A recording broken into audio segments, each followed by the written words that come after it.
بسم الله الرحمن الرحيم. وما أرسلناك إلا رحمة للعالمين. صدق الله العظيم. أرسل الله حبيبه محمدا صلى الله عليه وسلم رحمة للعالمين، فعمت رحمته جميع المخلوقات، الإنس والجان والحجر والشجر والجمادات والعجماوات والمسلمين وغير المسلمين.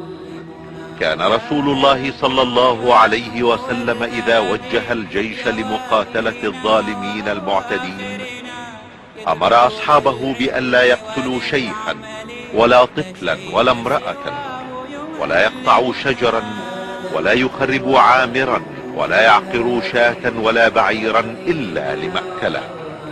كما أمرهم أن يدعوا الرهبان وشأنهم في صوامعهم. وقد رفع صلى الله عليه وسلم من مكانة المرأة وأعلى شأنها قائلا: إنما النساء شقائق الرجال.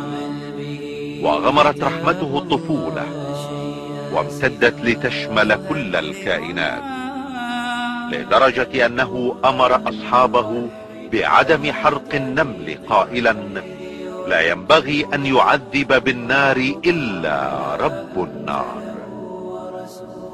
وقد وقف كثير من العظماء والمفكرين من غير المسلمين عبر التاريخ أمام سيدنا محمد صلى الله عليه وسلم موقف التعظيم لسيرته والإعجاب بشخصيته والإشادة بمواقفه ومبادئه.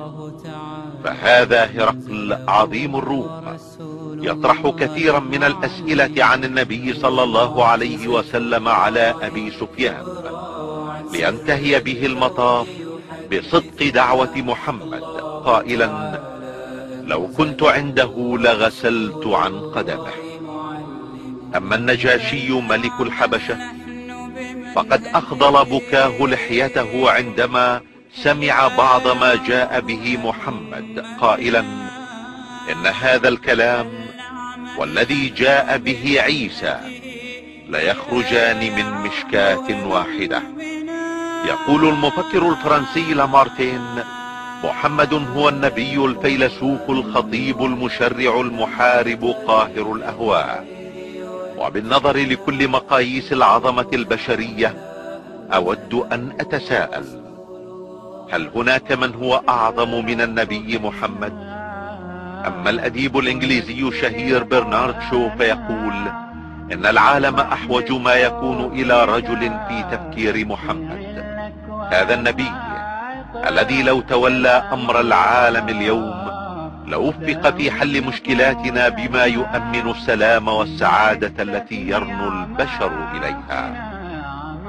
أما مايكل هارت فيقول: إن اختياري محمدا ليكون الأول في أهم وأعظم رجال التاريخ قد يدهش القراء، لكنه الرجل الوحيد في التاريخ كله الذي نجح أعلى نجاح على المستويين الديني والدنيوي. الزعيم الهندي المهاتما غاندي الذي يقول: بعد انتهائي من قراءة الجزء الثاني من حياة الرسول محمد وجدت نفسي بحاجة للتعرف أكثر على حياته العظيمة. إنه يملك بلا منازع قلوب ملايين البشر. أما الكاتب الإنجليزي توماس كارلايل فيقول: إني لا أحب محمدا لبراءة طبعه من الرياء والتصنع. إنه يخاطب بقوله الحر المبين قياصرة الروم وأكاسرة العجم، يرشدهم إلى ما يجب عليهم لهذه الحياة الدنيا والحياة الآخرة. أما الأديب البريطاني جورج ويلز فيرى في محمد صلى الله عليه وسلم أعظم من أقام دولة للعدل والتسامح. أما الباحث الإنجليزي لايتنر فيقول: إني لأجهر برجائي بمجيء اليوم الذي يحترم فيه النصارى المسيح عليه السلام احتراما عظيما، باحترامهم محمدا. ولا ريب في ان المسيحي المعترف برسالة محمد صلى الله عليه وسلم وبالحق الذي جاء به هو المسيحي الصادق.